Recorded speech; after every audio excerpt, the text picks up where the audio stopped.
Ryan Johnson, thank you for coming on the show. I really appreciate your time today. And, you have generously given your time to me in the past and been a resource for me a couple times now as I've started out on my own. And you are a wealth of information and a wealth of experience. And I just came across the fact that you were like a pro baseball player in the past too on LinkedIn. And I either didn't hear you say that the first time that we met, or I just forgot. I don't know. But I was like, wow, that's so cool. So maybe let's start and just get a little high flyby introduction of who you are and what you've done along the way.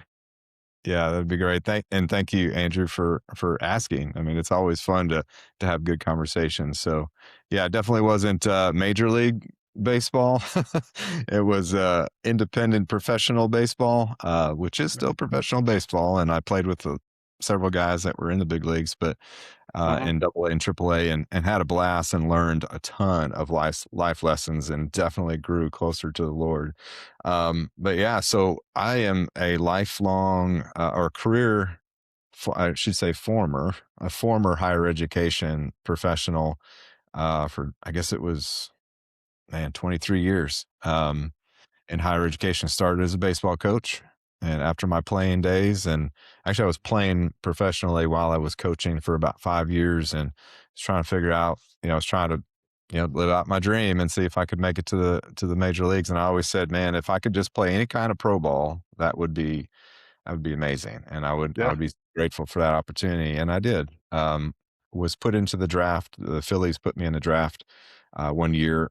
You're too young to probably know the player, but the Phillies took a guy by the name of JD Drew that year, and he was the first, I think, close to multi-million-dollar signee out in major league. He was like the highest profile major Wow. league player at year to date in that year. It was like 1998.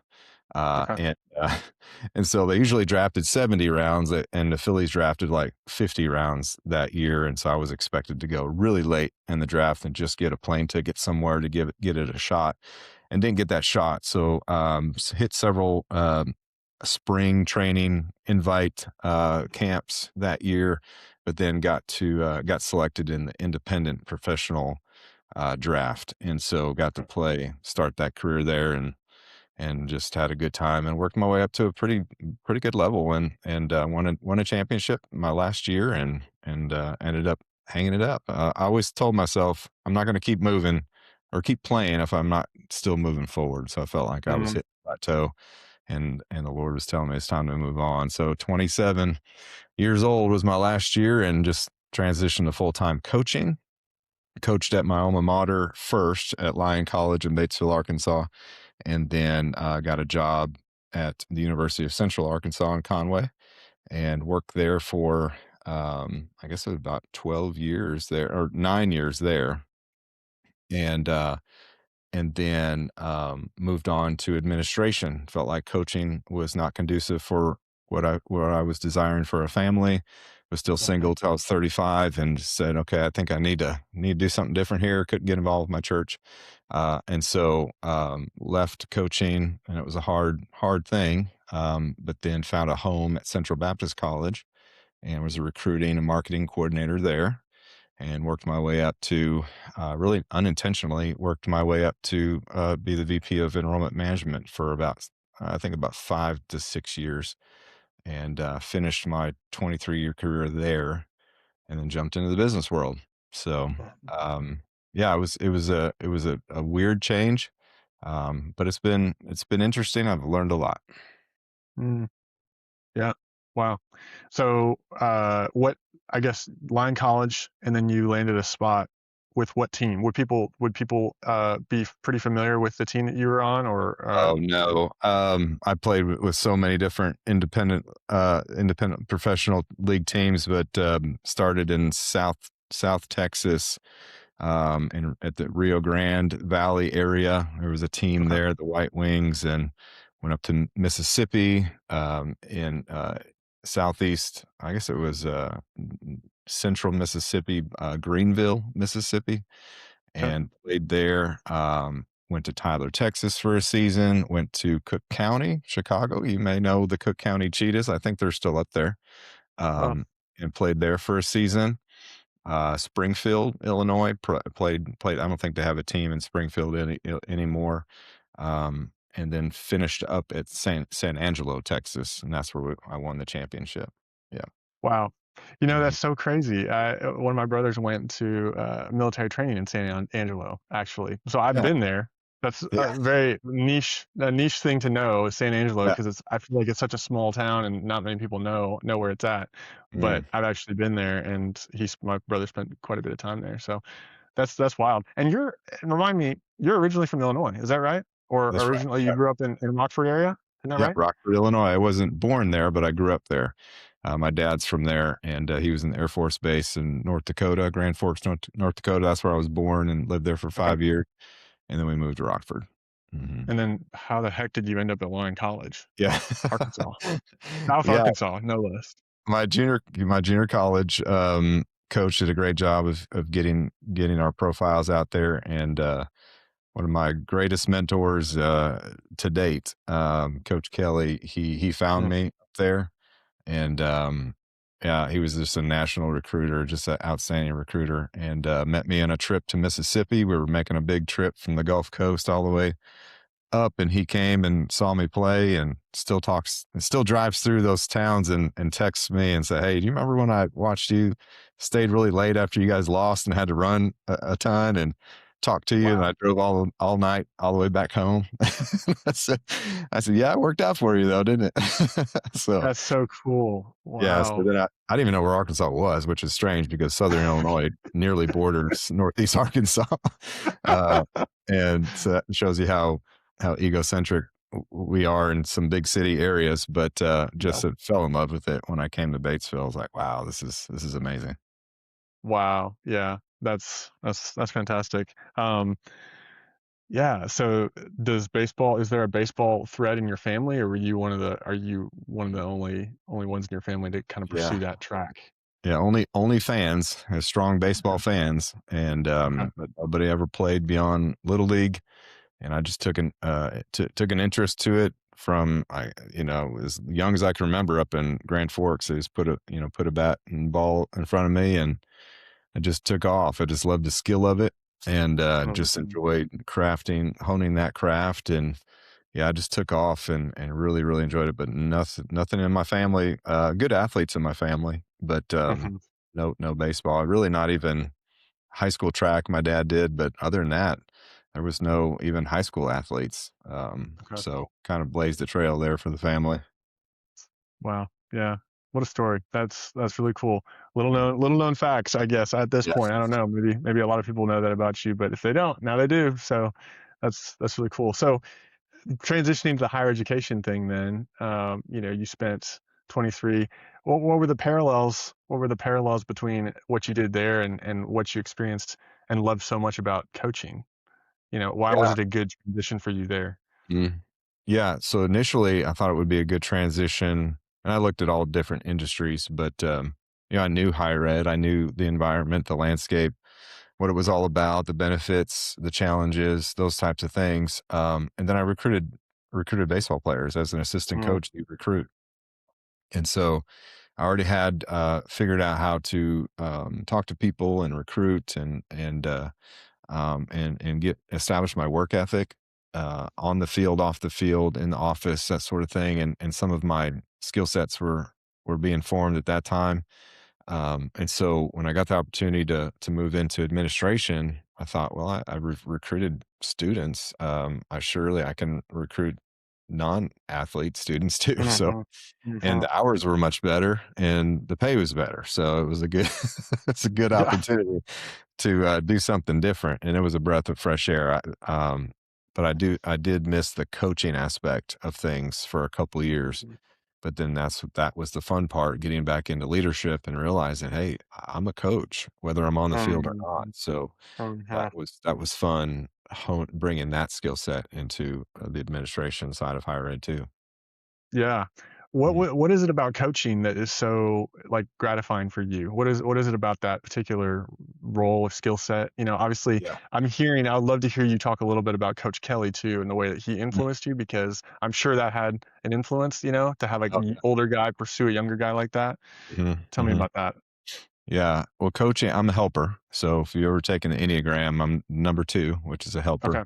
Yep. And all of my personality tests point to, I'm a great support. Can also be a visionary at times, but more support, more of a number 2 type of person. And so coaching is helping, and Mhm. coaching is about drawing out someone's best Mm. and able to find their best, able to see the raw skill set and see, hey, there's something there, and then identify in the personality, okay, he has the drive or he has the vision to also be to envision where he wants to be. And so now let's pull all of that out, and you have to challenge a lot, but you Mhm. challenge in a respectful and exciting manner that gets people to realize, hey, I can do more and I Mm. can push myself. So that's what I love the most.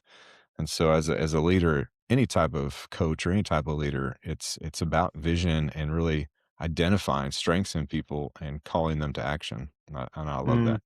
Mhm. How did Coach Kelly do that for you? Yeah, well, he, I had big dreams and wanted to, obviously play Division One and play professionally, and that was on my mind the most when I was playing. I still remember today. I said, I asked him. I said, "How am I going to get seen in a town of 10,000 people in Northeast Arkansas in the Ozark Mountains?" And he said, "If you're good, they'll find you." Mm. And Mm. so he connected with me right away, and he said, "And I'm going to help you be your best." And I mean, just very simply, just not trying to sell me, just saying, "Hey, we don't have much here. We don't have a whole lot to offer except hard work and dedication and development, and it'll be up to you of Huh. how far you want to take that." So, and that was pretty powerful because looking back out of high school, I was a small college prospect, and by the time I finished, and my junior college coaches were the same way. It's just they didn't connect with me personally quite as much. I had one actually my sophomore year, Coach Mike Davenport, that he came in as our second year and did a great job, and so he was a great support for me too. Both of them wanted to make us our best, but I was with Coach Kelly for 4 years, 2 as a Mhm. player, 2 as a coach, and so just more time, right, for him to invest in me and that sort of thing. But he just saw that there was a lot more in there Huh. and what I was doing. So I became, even out of junior college, I became a low Division One, Division Two NAIA prospect. But then my time at the end of uh, at my college, he pushed me beyond my limits, mentally and physically. And all of a sudden, I'm a prospect and getting put in the draft. Like, I thought, wow, okay, this is amazing. So yeah, just the ability to be able to connect with me personally and push Mhm. me, but see something in me that I wanted to see, but I didn't think it was there. Totally. Wow. That's great. That's super awesome. I'm sure, well, as I'm hearing you say that, Ryan, I'm thinking about even what we were talking about before we got actually started, about discipleship and, some of the ministry stuff. And I can't help but imagine that some of your experience with Coach Kelly and other coaches that really saw Mm, you as a young man and said, "Hey, I see something in you," that yeah, informs some of what you've seen and done through something like MD5 or, some of these other discipleship stuff that you've been a part of within mhm, your faith and bringing your spirituality into this. yeah, Um, it sounds very similar, and it sounds yeah. like there's been a common thread in your life a little bit. So, Mhm. Yeah, development. I would call it development, okay. because we know discipleship is pushing people to look more like Jesus, and, I mean, discipleship is a general term, right? You can Mhm. become who you wanna become, but in the Christian sense, it's becoming more like Christ, as a development coach or someone who coaches people to be their best and develop them as a player, or as a worker that is very similar because you Mm. you you identify help them identify strengths and weaknesses and then identify the vision of where they want to be and Mhm. and just help them close the gap and Yeah. not just coaching is different than a lot of people think. Coaching is telling people what to do. That's consulting. Okay. Um, so coaching is much more difficult because you don't give them all the answers. You don't go out and do Mhm, it for them. You'll give them an example. You'll give them tools, but you have to coach them how to use those tools. Uh, and that's difficult. It's really difficult because you can see it. Like you can see where they're trying to be and where they're able to go, but if they can't see it, they're not going to get there. So, yeah, so I definitely don't like just telling people what to do because then they don't buy mhm. in either, and they don't Right. really get it, and they don't. If they can't do it themselves, it's not going to be transformational. It's just going to be transactional. So, Hmm. I'm curious too, as I think about, those roles initially, both you as the recipient, but then you as the giver, the coach, working with UCA or with the other roles. mhm, I don't even know how to ask this, I guess, but there's the one-on-one coaching aspect that you're speaking of with Coach mhm. Kelly, and I'm sure that happened plenty of times with you as you Yep. recruited in these various roles. But then there's the aspect of the team and where the team fits into all of those things. I don't know. Do you have a preference for coaching teams versus coaching individuals? Do you see a big difference between the two? How do you see those two interacting? Yeah, for sure. Yeah, there's definitely a difference when you're the head coach of a bigger program that has multiple coaches underneath you. Um, you're the visionary, just like in Mm, a company, in a business. You have the ideas, you have the main strategy, and then you hire great people to execute that strategy for you. So so in the major leagues or the like the SEC or Big 12 where they have a lot of resources, they have a lot of coaches. It's head coach. They're really the manager. They're the mhm, bench manager. The buck stops with them, but they're not doing everything.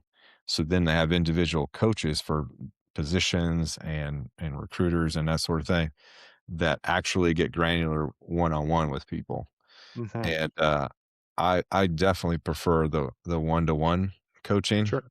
Uh, no, I love inspiring the team, but that's not my greatest gifting, I've found over the years.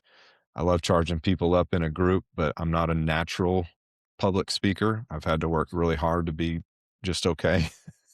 Uh-huh. So so that you have to be a really good speaker. You have to think very, very strategically and long term and very quickly to get people to hold on to the rope, so to speak, and not let go.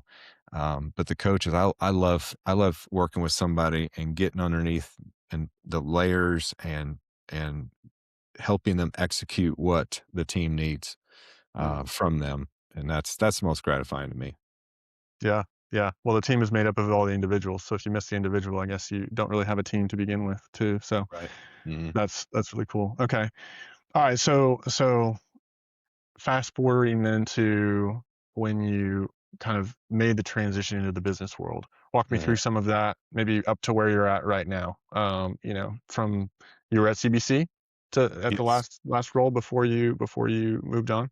Yes. Mhm. Yeah, it was, I had been praying about it for a lot of years. I knew there was, something in my spirit that was moving me on. It felt very similar to when I was at UCA and the Lord moved me on there. Um, and so I knew it was time to move, and we were talking about it for a year or so, me and my wife, and just didn't know when the time was right. But I'll I'll always say that when your passion leaves, it's time for you to leave.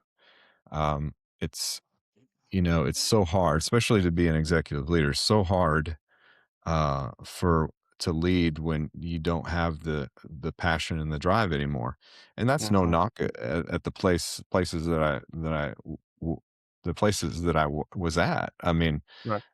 all that means is God takes away your passions when it's time to move, and He gives you new passions to Mhm. where He wants you to be.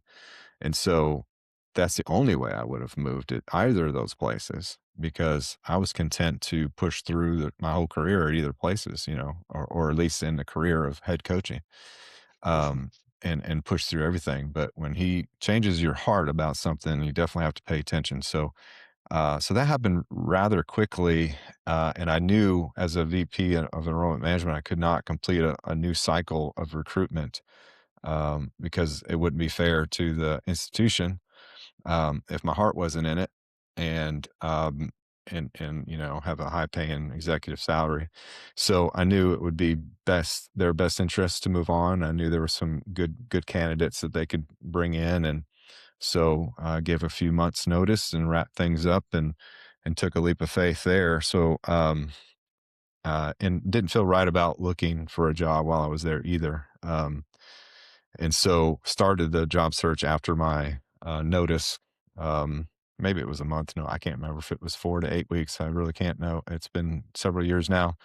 But so then it got kind of rocky. So Mm, I really came out of that probably a little bit arrogant, looking back and saying, I've done all these things in my 23-year career in higher education and got so many skill sets. I'll be able to get a job, no problem.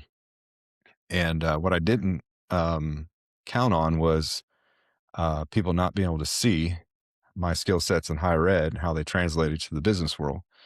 mm, And so I finally realized that's probably what's happening, even though I'm, making sure all my resumes um, extrapolate those skill sets to be able to apply to the jobs I was applying for, and all different types of jobs too. Just could not even get an opportunity to even talk about another job. And so I had some good friends of mine, some mentors of mine say, "Man, you do have a lot of skill sets. Why don't you just call your local network, just start working down the list and telling people what you're trying to do and what you're able to do, and see if it matches with what they need." And so quickly made my same net salary within a couple of months doing that as I was as executive leader at CBC. So I thought, okay, this is it. Let's just do this. And so I did that, and then realized quickly through I was learning through the whole process, right, how to be a mm, solopreneur. And and a lot of people do it well. And I thought, yeah, I can do this. Um and didn't realize how much I had to divide my time properly to selling and producing, and then dialing in the offer just right. And I mm, just was having a hard time doing that. So I knew this contracts were going to start dropping off. So it was about 18 months of that, and then the well just went dry, and I just didn't have the bandwidth financially, or with my time or anything to take much risk in investing in that. Um, and so yeah, so then a lot of prayer, a lot of seeking the Lord, and then He provided this opportunity that I'm at currently today. mhm, mhm. So are you still, I mean, at this point, if you were to get other consulting gigs or coaching gigs, from what you had done for the first period there where you were making money and stuff, would you Mhm. still take those, or do you still do those on the side as part of what you do with B&A, or? No, I've pressed pause. So I've been with B&A Property Maintenance now for about 14 months, and they were very gracious to allow me to keep a couple of contracts and work during the day. So I put in Mhm, time during the day, a little bit of time during the day on their clock, on their watch, which was very generous for them to do, and then worked a lot of nights and weekends too on a few other contracts to see where they would go, and even considered taking on a few other contracts too, to kind of do both to see if I yep, could eventually make something come out of that.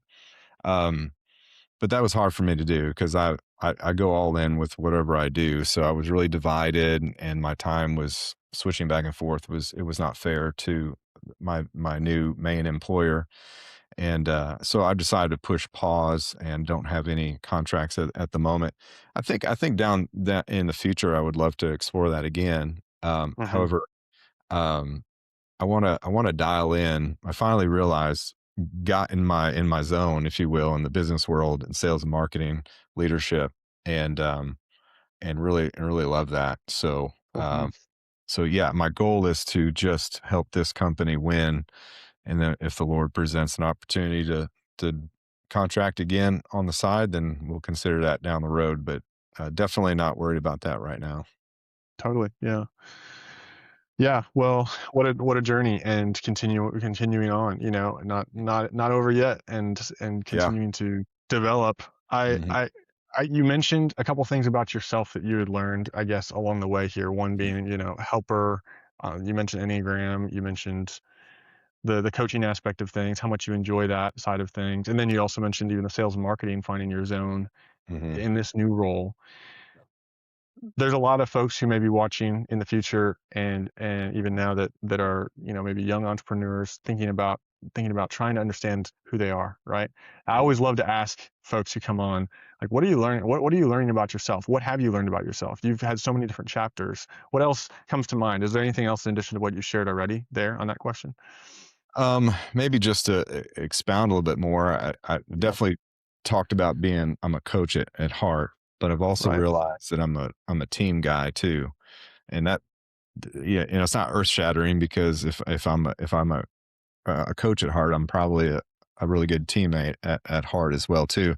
But I realized working as a solopreneur got really isolated, and Mm, so had to really really guard that and find opportunities to connect with other entrepreneurs. And so I did that locally here with some entrepreneurial incubators, they call them, and get around people that are doing the same thing. And so I drew strength from a few groups that I got involved with there. So that was really helpful. But still, I mean, no one's coming to rescue you in your business. Like it's just you. And people are willing to give, but they can only give so much as far as time and wisdom and expertise. And it's just up to you to execute.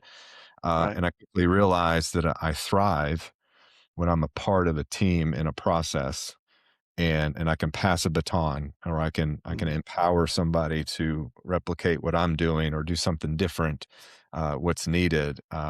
That I really realized that was huge for me. That I learned about myself that um, it would probably be really hard to go back to solopreneur life for me, except for maybe semi-retirement, and I'm just gonna have a couple contracts on the side, and my network's big enough to where that's just kinda organically happen. right. So yeah, I just love working with the team, and, Um, so that probably the other thing that I really learned about myself there. that's yeah, that's great and good to.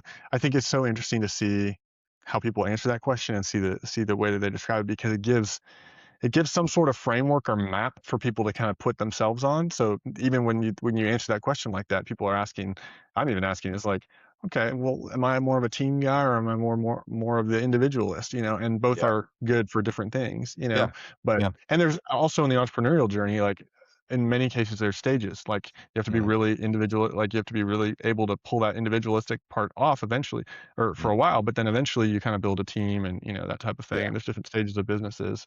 mhm, Um, yep, so you've already spoken to some of it, but maybe summarize, from your experience, the challenges and opportunities of kind of the two paths. The entrepreneur that mhm, you've done, you've seen that life, you've been engaged there, and then now you're back in kind of the part of the bigger team, mhm, employee, part of the mhm. leadership team kind of role.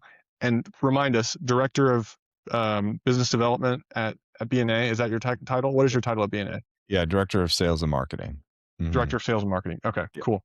So yeah, maybe compare and contrast those two in the last couple of years in the business world. What are the challenges and opportunities there for both those opportunities? Yeah, to compare the 2, I was able to experiment a lot with, trying to build my own brand, personally on social media. So I experimented a lot online and became a content creator, did podcast guesting. I never hosted like you're hosting, but I guested on a lot of podcasts. I still have those on my website. And so that was really cool. I got to really figure out, okay, what speaks to people and stuff that I dabbled in the past was I was able to get really granular with and discovered I have kind of a knack for some content, certain types of content creating. So that was very similar to what I'm trying to do now as a company brand and pull out the things. I got a few certifications, marketing certifications when I was on my own too. So I'm able to draw upon that knowledge for messaging and marketing messaging, and then sales. Also, I got into some sales training to take what I knew in the past and adapt it to what I was doing now. And so that bled over into BNA, and now I'm able to use that training as well too. So that's the comparisons. Um, I would say additional contrast would be that we're still going to produce every day if I have a down day. Mm, If for some reason I'm off today, our team's still going to win. That there's a team member to pick you up, sometimes very unintentionally, right? Like we're still going to go out and mow yards and spray yards and take care of the properties, business properties that we have, large scale commercial properties. Work's still going to get done, money's still going to be made, and we're still going to be on the upward trajectory if I don't land a contract that day, or if I don't, crush it on a social media post or that sort of thing. So that's the biggest difference I would point to. mm, Obviously, a lot of people say, "I want to be a entrepreneur or a solopreneur, so I can make my own schedule." mm, That was the most attractive thing to me. Man, I work for myself. I don't have to work for anybody else, and I can do what I want. Well, you really can't. So yeah, you work for the business. You work for to keep the business moving. And if it's just you, it's just you, right? It's just like a lot is on your shoulders, and if you have a bad day, you may not make any money that day, depending mhm, on how nature of the business, of course. Uh, Levelized contracts versus production. Um, so it just rests on you, and it's mhm, really a lot of weight. I found myself in about 18 months of solo contracting. I worked harder than I worked, in a long time, since my coaching days.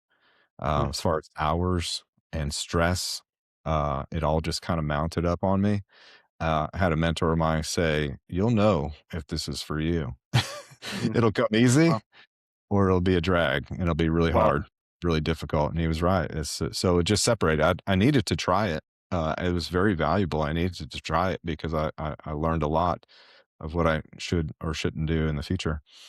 mm, So that's the biggest contrast. So stress level way better, and then you get it with a good company that allows flexibility and freedom, to work from different places, or to you know have grace for you when you have a bad day. You know. yeah. That's fantastic. That's great perspective. Wanted to double click on what you were saying about trying things. And I think Mhm. there's such a friction sometimes with the boldness to step out there and do something that you're not sure about. Mm, And knowing that I'm trying to have these conversations for the benefit of someone who's my age or younger, mm, who's thinking about their entrepreneurial idea, thinking about the potential for their life. Maybe they have a coach in their life who's calling something out in them, but they're afraid. They're afraid to try it, mhm. and they're afraid of failure. You have a Yeah. unique take on that concept, having walked through different seasons of Mm, what felt like failure at the time, I'm sure, mhm, maybe still does on some level. mhm. What's your perspective on that? How would you counsel young people around taking the risks and Yeah. doing the hard thing, taking the courageous step, Yeah. and but the realism with that too, you know? Mm. Yeah, it's a good question. You can't be afraid to fail. I mean, it goes back to when you're an athlete. If you're afraid to fail, you're gonna fail. If you're Mm, focusing on failure versus success, it's the pink elephant in the room. You're gonna think about it. And when I think about when I was in the batter's box, I'm a type A perfectionist. So I'd work my tail off, but I'd second guess myself constantly. I wish I could go back and play, not second guessing myself. mm, And as you watch athletes that are just exceptional, they have short memories. They could care less if they failed. They just know wow. they're going to win, right? Okay. Basketball, football, any sport, they have a short memory and they move forward, and they're not afraid to fail. I've seen amazing athletes not make it where everybody expects them to make it. And then I've seen below average athletes become exceptional because of their mindset. The Mm, mindset is everything. And so I wish I could go back there, um, and redo that. The same thing in business too. And that was one thing that I think the Lord gave me strength, that I didn't think twice about it. I was like, hey, I got to figure out how to put food on the table for the family. So if no one wants to give me a job, I'm gonna go make it happen. I'm gonna right. go work. And so so that was really cool. But then yes, but then when the wins didn't always come and the failure came, that's when it got hard, and I was like second guessing everything, should never have Mm, left my other job before I had a job, the whole deal. You just go in this negative cycle. Um, and so you have to do the same thing. You gotta for me, I got to trust in the Lord that He's given me the ability to do good work. I just have to figure out what that is and mm, what that is. So yeah, you have to take risks. I would tell a young person, if you don't take risks and you're not willing to fail, you're not going to learn very well. mm, Not gonna figure out your best um what your niche in life is, your career and your gifting. You only find that through the challenges and through the fire, so to speak. mm, So yeah, my advice is go for it. However, the older you get, the more responsibilities you have. You have to take more calculated risks. So the younger you are, the more risks you can take. Case in mhm, case in point, me when I was playing, I was able to travel the country and play baseball until I was 27 because I didn't have a family, right. and I felt like that was the right path for me for a while. So I took huge risks there. Risks that I'm still paying for today with lack of retirement savings. You know? Mm, mm, So I couldn't contribute to that until I was 30. So it was you know, blow that model out of the water. So, but it was okay. But I wouldn't trade it. I right. wouldn't trade it for the experiences that I still call upon today. And Mm, yeah, so my exact advice is measure where you are, calculate, and then go. And don't think about it too much. right, right. That is that I love what you said there too about what sticks out to me is the short memory thing. I mean, I remember playing tennis with one of the tennis players at UCA when I was in school. One of my good friends in the accounting program actually Mm, was from South Africa, and she played on the tennis team, the women's team. And I remember giving her a hard time. I think she was explaining what you do when you miss a shot in tennis. You turn around, you like jump on one leg or something, and it's psychological. I laughed at it and I gave her a really hard time about it because I couldn't believe that was actually something that made psychological sense. flush. Yeah. But yeah, it's the flush, it's the short memory, it's let's move on as quickly as possible. Yeah. And I don't know, I just love that when it comes to even business stuff, when it comes to I see Yeah. so much resonance in my own life, in my own stage of the journey right now. I'll say that Yeah. too, as I have described certain experimental things that I'm doing, whether it be content creation type stuff or whatever, Yeah. as almost getting stuff out of my system and being willing to take the risk of this might not be for me, but I'm going to find out. By golly, I'm going to find out, and I'm going to hopefully take your advice, and that memory is gonna Mhm. just be. It's not going to be significant. If it doesn't work out, it's not going to be significant. And I'll just move on. I think Yes. that's such a powerful reframe. Yeah, for sure. We did the same thing. We brought in psychology coaches for a couple of teams, and then when I was still Okay. playing pro ball, I was able to adapt it to my playing too. And one of our coaches would tell our players, you draw a circle, imaginary circle in front of you, and when you step into that circle, nothing else matters except what's coming next. Your one action to react to what from your experience is going to happen to you. Nothing else matters. You don't think of anything else. You're zoned in. They Mm, call it the zone. When players get in the zone, they don't hear anything.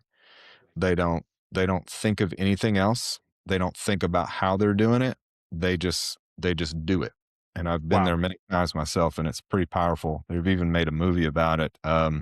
It's a baseball movie with Kevin Costner back in the late '90s, early 2000s, where he got in the zone on the mound, and he had his things that would put him there mentally, and really really cool stuff. So I highly recommend that. Don't recommend everything in the movie, but that part of it is really cool.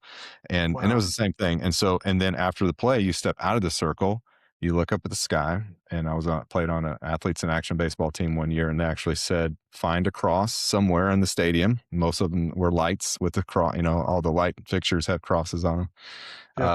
just because they're teed up. And so something that gets you to focus and be gracious for a few seconds for the opportunity to be there. And then boom, you're back in the circle, focus 100%. And Wow. so that's really hard to do in the business world because you're moving so fast. There's emails, there's people coming in, people needing you.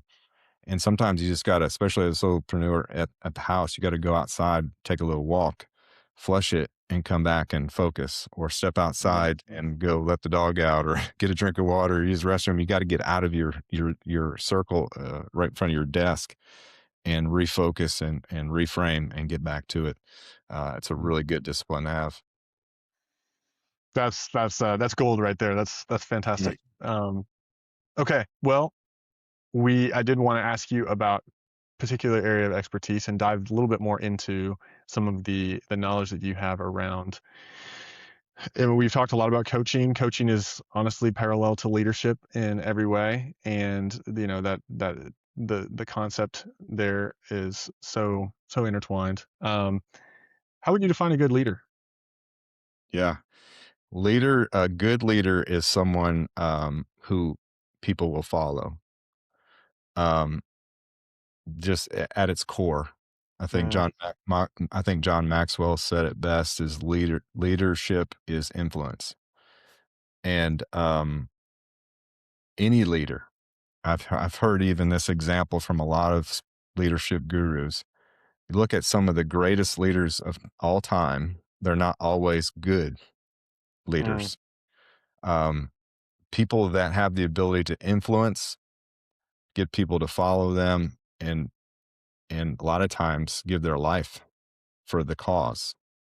And so when you think about some of the most tragic, amazing leaders of all time, you think about um, Adolf Hitler. I mean, mhm. how do you organize a group of people to have mass genocide, and they think they're doing right, you know? Like he Right. was able to get influence, organize, and people followed and gave their lives for it. Um, and and then you think about our present day um, president, who heck, seemingly, not always the most popular person, but man, he can get people motivated to do stuff. And Right. so it's simply leadership, or simply influence, and the ability then to organize them succinctly and to empower them to go Mm, do that. It's never a title. It's always influence. that's interesting. What have you learned about the key aspects of gaining influence? Hmm. What does it take to gain Yeah. influence? Yeah. Number one, you got to believe it 100% yourself. You have to you can't organize people around something you don't believe in. They'll eventually figure it out. I mean, there's some Yeah. really good actors out there in as coaches and business leaders that can can gain influence for a long time just for the sake of money, being rich and that sort of thing. But once people realize that that's your main goal, they're out, and Mhm, your armor will crack at some point. So you have to believe it 100% yourself, and you have to live it. So believe it, live it, and then you have to model it, mhm, and people will follow when you do that well.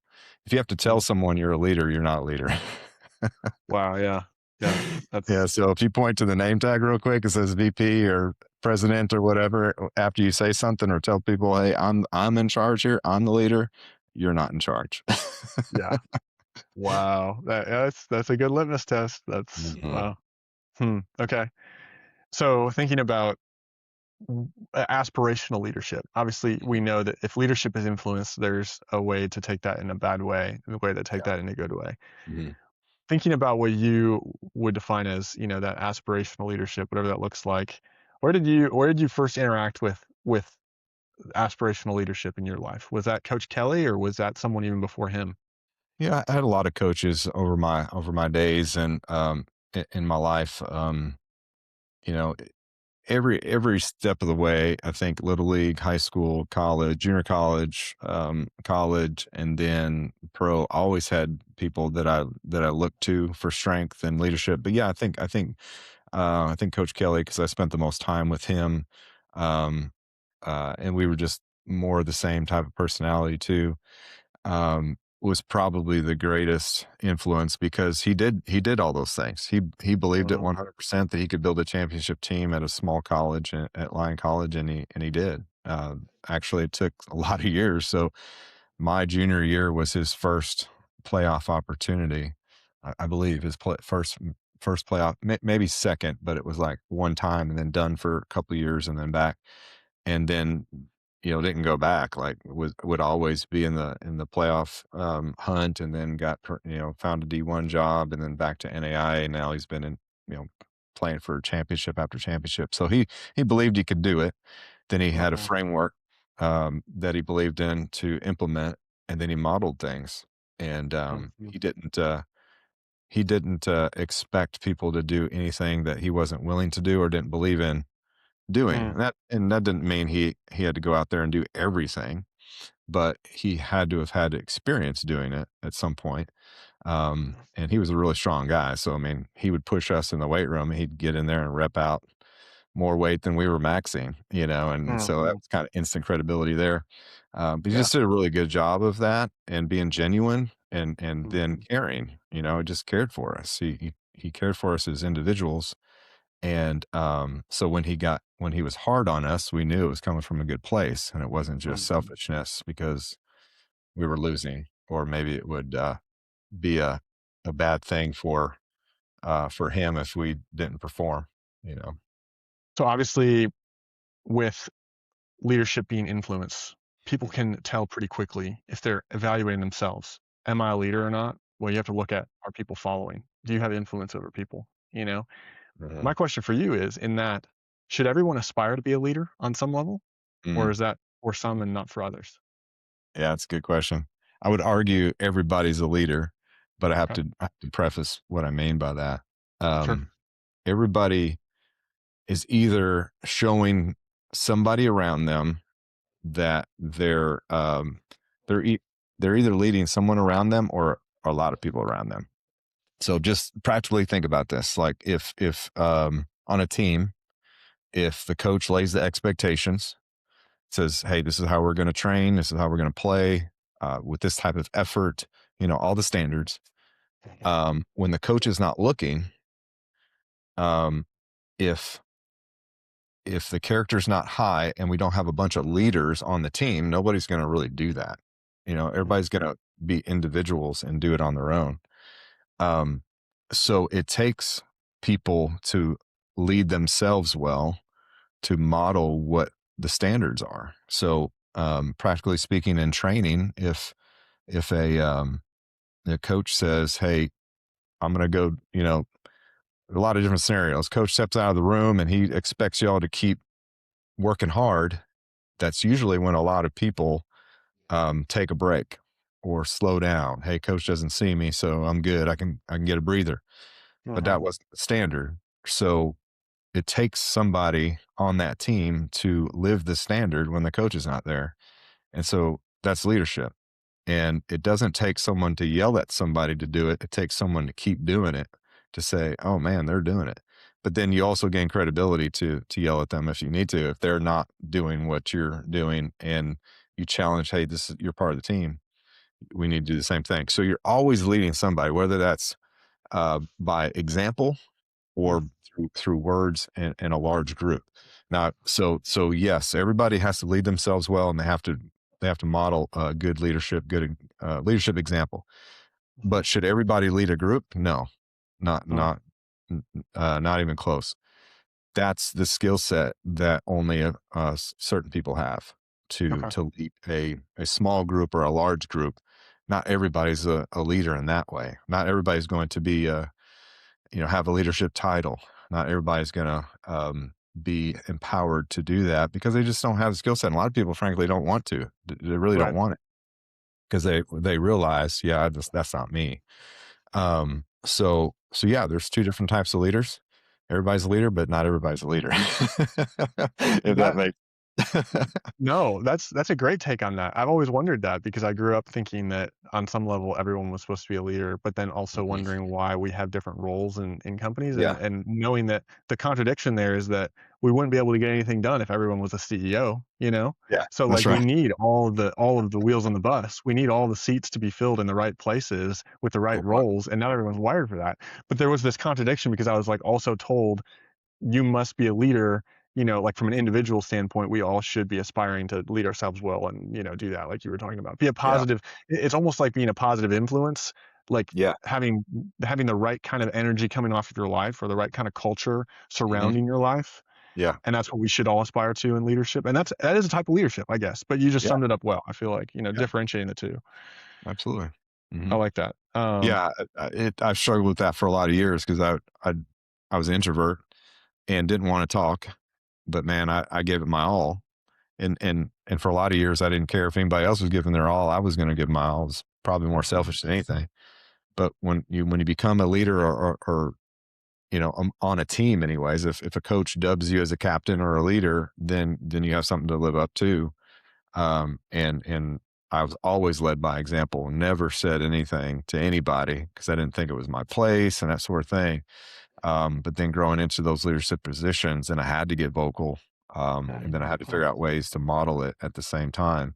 So it was a challenge for me. It didn't come easy, but I believe the Lord has blessed me with leadership, and now I lead discipleship groups and teach Sunday school classes and stuff like that, and I absolutely love it. So yeah.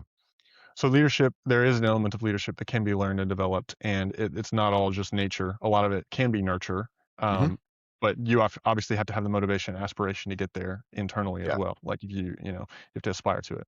So Yeah. okay, 100%. Hmm. all right. So with entrepreneurs you've worked with your consulting, and then just seeing the business world as you do now from all kinds of angles.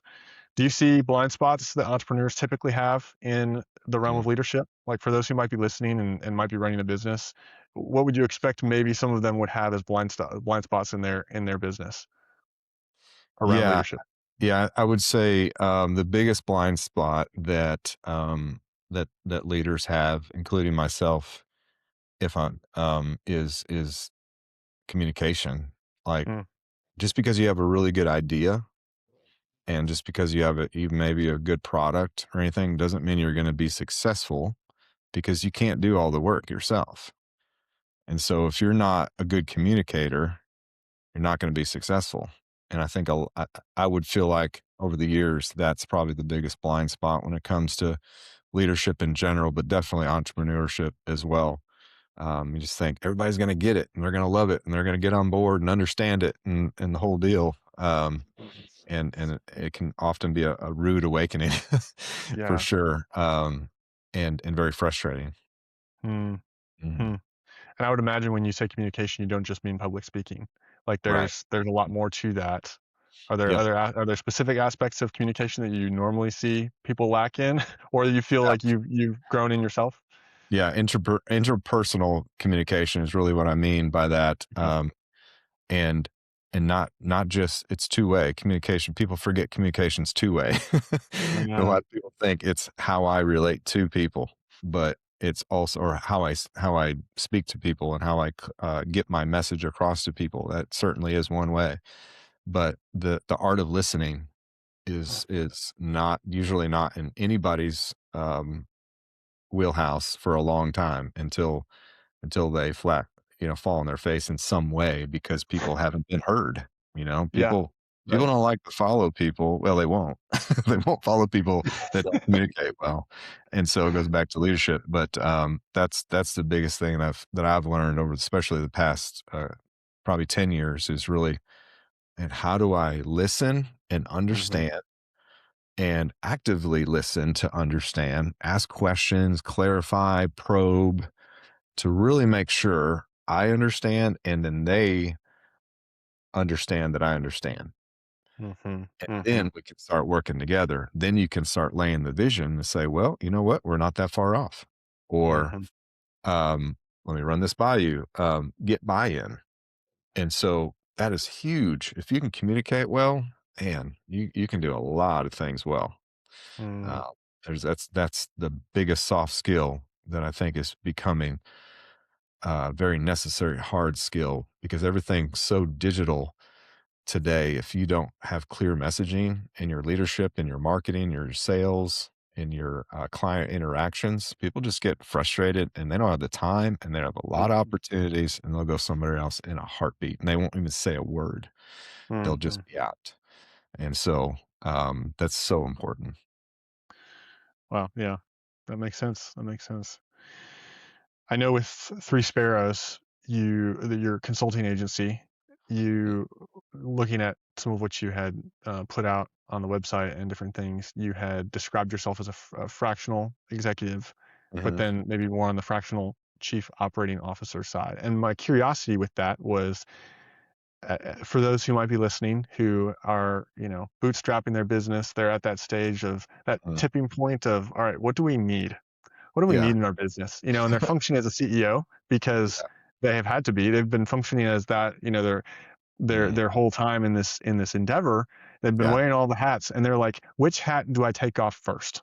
I Right. think, there's this chief operating officer idea, the fractional Mhm. thing. I just knowing that you've been in that world, knowing that you've talked to so many about that, I wanted to ask that. Mhm. When people are evaluating their leadership team or their potential leadership team, who they're going to bring on next, Yeah. what do you usually tell companies, or what have you told them in the past about what they need around that? Yeah. Yeah. That's a good question. Well, CEO for a small business is that I think Dave Ramsey coined this phrase, so I don't want to steal it, is the chief everything officer, for a Yeah. small business. So yeah, you wear all the hats for a while. And then the Mhm. goal is to start taking off those hats as the business starts to grow. Unless you just have a lot of money that you can hire everybody that you need right off the bat. Right. And typically that's not how you do it anyway. So not many people can do that. So once someone's ready to be not be the chief everything officer anymore, um, a lot of people are quick to say, and this is what I found when I was doing some consulting, some operations, but then also sales and marketing operations and all the stuff that I dabbled in. Mhm. Uh, a lot of people are calling themselves COOs, including myself. And I've never been a COO. I was really more of a CMO, Chief Marketing Officer. That lined up more, or a VP of marketing and sales, that sort of thing. But those are just fancy titles, but those aren't producing titles. Mm. Um, so in a leadership team, if you bring in a chief operating officer or a VP for enrollment or marketing and sales or whatever, those types of positions are strategic. They should be strategic and they should build the framework and architect the framework and then find the people to execute. And so I think a lot of CEOs would think, oh, I need more executive leaders. Mm. Not necessarily. Executive leaders are expensive, and they bloat the bottom line, or actually inflate the budget really really quick, and they're not expected to really execute and operate and make the money. So I think people have to be open to the fact that let's start with 1099 contractors. Let's just partner with other solopreneurs, or Mhm. other small businesses to help come in and let's use software, let's use other things to actually produce things instead of just bringing in a bunch of people that are ready to tell people what to do. If there's no, you can't have that. There's nobody there to tell what to do. So you Right. have to have producers. You have to have producers versus non-producers. You have to balance that Mhm. really really well. Even in our businesses at B&A, as we're growing, it was like, okay, so operations, man, we got to do it well. So we got to spend good money and find good people and pay them well to come in, operate, deliver on the promise that we say we're going to do. But man, they and but after a while, we got to have more salespeople because they bring in more opportunities to produce the work. And so it's a delicate balance, and you always have to push the envelope with having slightly um, too much work, maybe. Mhm. You want to have a full pipeline Yep. versus having a lot of people taking a lot of money in the budget and not having any new work to do it, and you're paying them just to sit around. Right.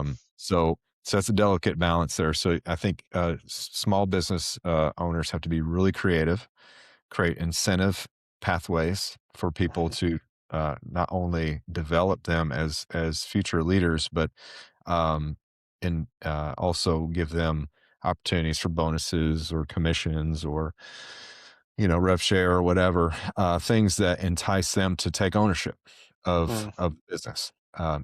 One person can't just take ownership of the business. There is one owner on paper, but you have to hire a bunch of owners to, and that's nuanced too. It's like a leader and but not a leader. You have to right. have a lot of owners, but there's only one owner. So, so to clarify that a little bit more, you have to hire people that will take ownership of what they do and make decisions as if they were the owner, like the Right. owner on paper. And so if everybody's thinking, how does this make money for the company? How is this better for the company? And then also better for everybody in the company, man, you're going to crush it. And you don't need a bunch of executives to get started. You Mm, just need high quality producers with the pathway to become that executive once you continue to grow and they hire their replacements, and they replace themselves, then they become the executive leaders. That's a great pathway for small businesses. that's great perspective. Um, I've heard the analogy, and I think you'll resonate with this, of entrepreneurship and small business being like uh, being a DJ and having a board with 100 dials on it, and the I heard opportunity that, but to. yeah. You said you've heard this. You said. No, I've not heard it. So this Oh, is okay. this is Well, good. it's just this idea of which dial do I turn next in what order? It's like there's all kinds of levers you can pull, but it's Yeah. the successful entrepreneurs are the ones who can pull them in the right sequence or can turn them in the right Yes. sequence to make the Mhm. music work, right? Yep. And I Mhm. think I think that's what what I'm thinking about as you say all that, and it's very strategic. And yeah, I think good word there to say, hey, focus on your core business offering. Don't get too wound up in all these titles and prestige, and Yeah. Y the it can be kind of a hit to say, hey, we're at the level where we're going to hire this executive or whatever, or promote, mm, or well, maybe maybe not yet, and yeah. maybe that would be too much. And Mhm. yeah, Yeah. Very that's strategic. yep. All right. Well, this has been great. I want to ask you one last question before we Mhm. wrap up. What Yep. What is your favorite leadership book? What's Mhm. There's tons out there. What stands out as one that's been most impactful to you? It doesn't have to just be one, but Yeah. Well, I would say the Bible, but I think you're asking outside of that. Outside of the wisdom of the Bible, I would say a book called Expert Ownership. It's mm, a couple of twins. It's a set of twin brothers, who I played baseball with back in with Athletes in Action for Campus Crusade for Christ, who's now Crew. mhm, Um, we played on the same baseball team one summer, and now they're leadership gurus, and they're crushing it. David and Jason Benham, or okay, Jason and David Benham, whoever you ask is gonna put their name first. They're hilarious. They tour on a lot of these business groups. I think I forget the name of some of these things. But anyways, they're public speakers. They're real estate gurus. They're leadership gurus. They're just amazing people. So they put out their first book was called Expert Ownership, and it mm, comes from that. They extrapolate, obviously, talk about scripture, but they're they follow and model Christ in their business, but then also, how do you treat people well? How do you take ownership of everything that you do, even when you're not the owner? Just like the concept we just talked about, it was really really good. So expert ownership, uh, Jason and David Benham, dynamic speakers, amazing. I've got podcasts and books, and they're on the speaking circuit for yes, real estate and for leadership. And that's their gifting. Their gifting is speaking and motivating people and inspiring people, and getting reconnected with them personally. And it had been, my goodness, it was 96 when I played with them. Hmm. And when I saw them make it big, I reached out to them, said, "Hey, you probably don't remember me." They remembered me. Like, it was like, Well, "Oh, RJ, what's going on?"